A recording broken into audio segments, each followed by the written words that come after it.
Hello and welcome to Joe News at 6.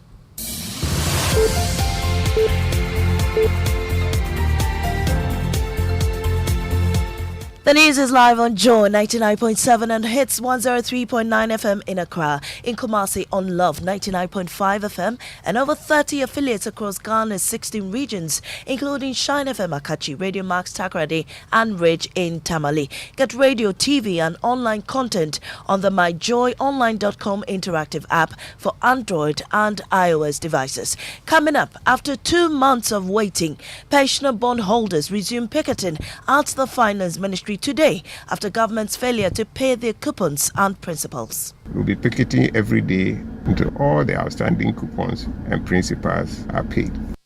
Also, Christian Council of Ghana bent on seeing the proper Human Rights and Family Values Bill passed into law. All the religious bodies will make sure that we are present in Parliament when they take the decision. But we want to be there because the people in Parliament represent us. So they should not speak their mind, they should speak what the people are saying.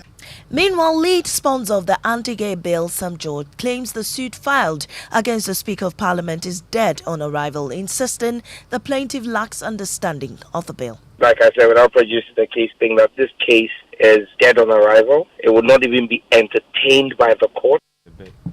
In business, Ghana gets date for possible approval of IMF program after significant progress made in securing finance and assurance from external creditors. Details on the Joy Business Report. And later on election headquarters, the spotlight is on John Dramani Mahama, who is bent on shoving aside his two major contenders to become the next flag bearer of the NDC this weekend. I am set and ready, very ready, to build the Ghana we want together with you. I am Maame Esi Thompson. Thanks for choosing us. This morning, pensioner bondholders will march to the Finance Ministry in resumption of their picketing after government failed to pay their coupons and principals. The group called off an initial 2-week protest after the Finance Minister, Ken Ofori-Atta, exempted them from the domestic debt exchange program and promised to settle all coupons.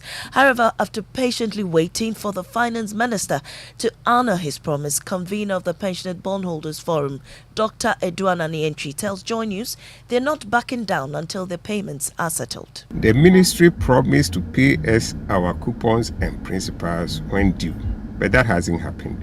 We had written to the government on the 30th March that government should try and pay us all our matured principals and coupons. The government has not responded to our letter. That is why today we are resuming our picketing. And when we resume, we'll be picketing every day until all the arrears, until all the outstanding coupons and principals are paid. Dr. Edouard Nanientri is convener of the Pensioners Bondholders Forum.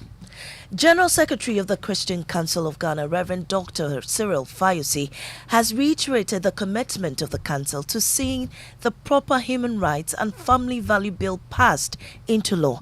Speaking at the 20th anniversary celebration of the Shalom Congregation of the Evangelical Presbyterian Church in Amrahia, he said the Council will continue to involve itself in all stages to see it passed. Now the issue is in Parliament. They have gone through several stages. Now I think the stage that they have got into is it will come back to the plenary, the main floor, and then to be given a hearing. I think a second reading or something, and then a third reading or something. When we get to that, we are going to still be present. That is the Christian or the religious bodies, not the Christian Council alone. All the religious bodies will make sure that we are present in Parliament when they take the decision, when they do the second reading and debate the issues on the floor of Parliament. We want to be there because the people in Parliament represent us. So they should not speak their mind, they should speak what the people are saying. So those are some of the things we are doing.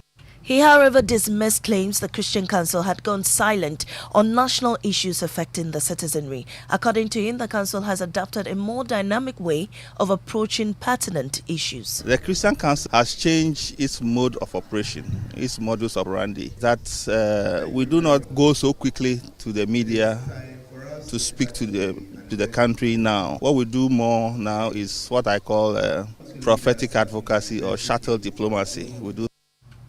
Meanwhile, Member of Parliament for Ningo Prampram, the lead sponsor of the bill in Parliament, claims the suit filed against the Speaker of Parliament is dead on arrival. A private citizen, Paul Boama Sefa, has filed a suit against the Speaker, Alban Bagbin, and the Attorney General, Godfred Yeboah-Dame, alleging that the two breached processes in laying the proper sexual human rights and Ghanaian family values bill. But reacting to the suit, Sam George says the plaintiff lacks understanding of the bill. What Article 108 AI says, or AII says, that Parliament shall not, unless the bill is introduced or the motion is introduced by or on behalf of the President, proceed upon a bill, including an amendment to a bill that, and this is a critical plug in there, in the opinion of the person presiding, not in the opinion of a so-called farmer from the Ashanti region, or myself or yourself, in the opinion of the person presiding. That is what the Constitution says. Every other act of Parliament is subsidiary to the Constitution. And so without prejudice to the case that has been filed, again, I like I said, without prejudice to the case, think that this case is dead on arrival. It would not even be entertained by the court. Now, the Central Command of the Ghana Armed Forces has warned its officers against engaging in illegal activities that will negatively affect the image of the force. Chief Operating Officer Colonel Henry Ansah Akrofi says the command is ready to investigate and prescribe appropriate sanctions to officers found guilty of reported offences. He spoke at the inauguration of a 20-bedroom accommodation of young soldiers at the Complex Barracks in Kumasi. Nanaya Aljima has more. In recent times, some allegations of misconduct have been leveled against some military officers. Though efforts have been made to deal with it, the command believes it is about time to step up measures to deal with it. Colonel Henry Ansah Akrofi is the Chief Operating Officer of the Central Command. Let me see this opportunity to admonish our soldiers to desist from any form of illegalities that will bring the name of the Ghana Armed Forces into disrepute.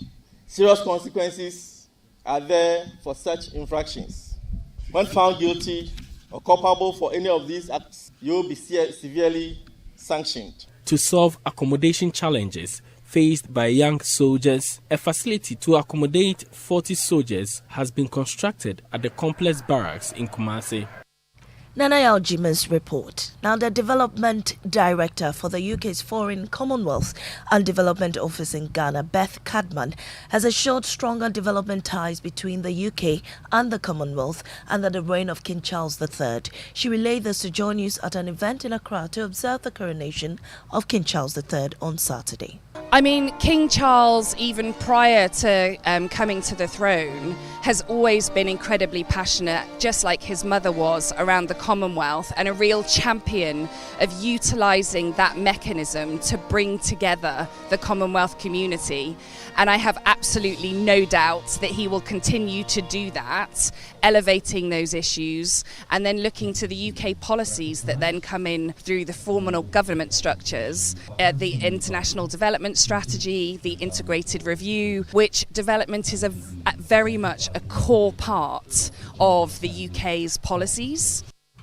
Beth Cadman is Development Director for the UK's Foreign Commonwealth and Development Office in Ghana. Now, call him a presumptive candidate, yet experts say that former President John Mahama's quest to become the next flag bearer of the NDC will not be a walk in the park. There's more in this report by Blessed Suga from our political desk.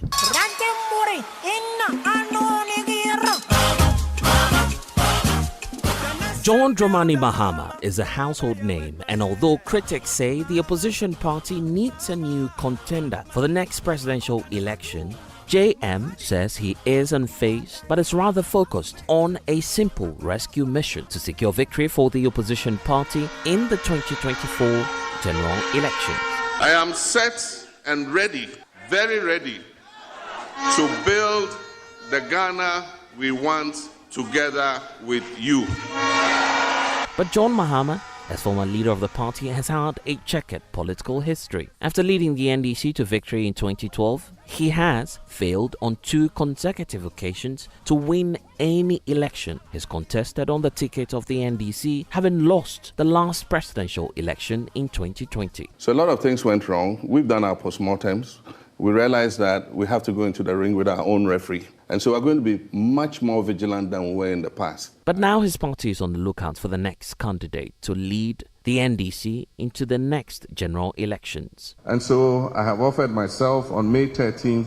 John Mahama is facing stiff opposition from 2 individuals. First is Dr. Kwabena Dufo, former finance minister, and Mayor Kojo Bonsu, former mayor of Kumasi. Both contenders accuse John Mahama of derailing the gains made by the NDC. That requires a leader with the courage to change things, to change the status quo. That's what I will do. Time is up for Kojo Bonsu to run. Blessed Soga's report there. Now you have to keep your dial right here on the election headquarters for more on the NDC primaries this weekend. That's how we end this package. I am Maame Esi Thompson. Business is up next on the Super Morning Show.